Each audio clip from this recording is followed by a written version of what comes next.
So I just noticed this wet streak coming down from my circulating hydroponics system, and I'm going to troubleshoot what this is.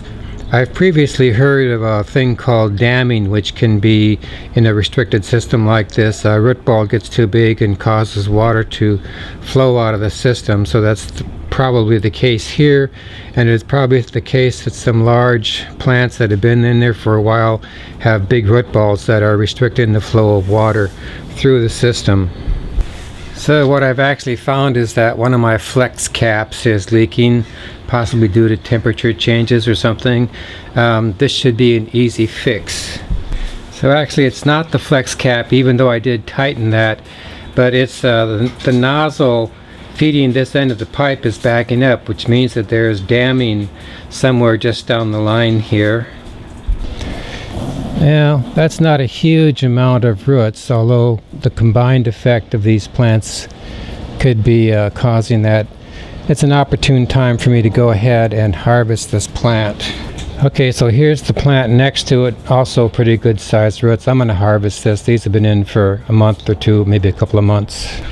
And here is the root cause, which is that one of the outlet hoses is quite long and goes all the way down to the bottom of the bucket, and that's causing enough back pressure to keep water from flowing out. So once I pulled it out far enough, you can see water beginning to drain out of the system. I think I'm still going to keep those shard out because I have a lot of other plants coming and I kind of need the space, and I have a use for the shard. So that's a good lesson about constructing circulating systems to have proper hose length. And the other issue is that my next system is going to be installed in inside a building, and I certainly don't want this kind of problem to happen over there. So I thought I'd do an update on the Kratky tomato plants. I recently had to top these up by about 1 or 2 gallons, but you can see here, this is the early girl, or the pair of early girls here, growing quite well and starting to put out lots of blossoms.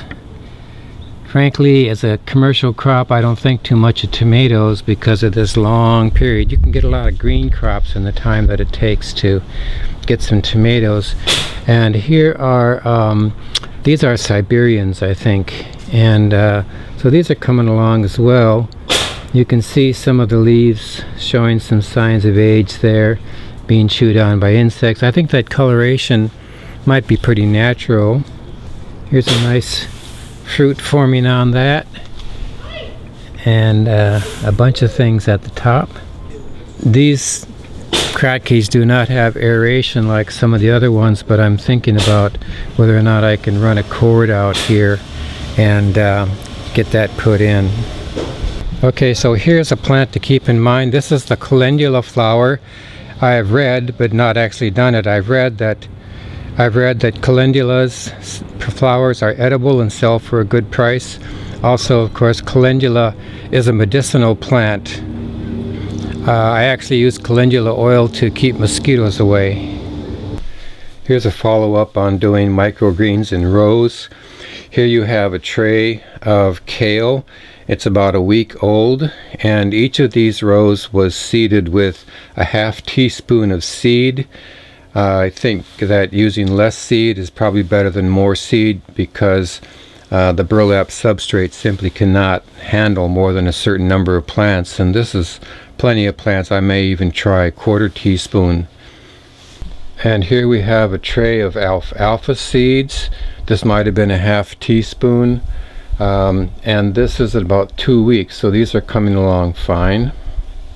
And here we have a tray of salad mix. This will be a month old on the 15th of July. It was planted on the 15th of June. So this is coming along. This was more densely planted. I think it would be taller. I once did some broccoli in a pot of soil that got to be about 8 inches tall, and that's really what I'm aiming for with these things, is 6 to 8 inches.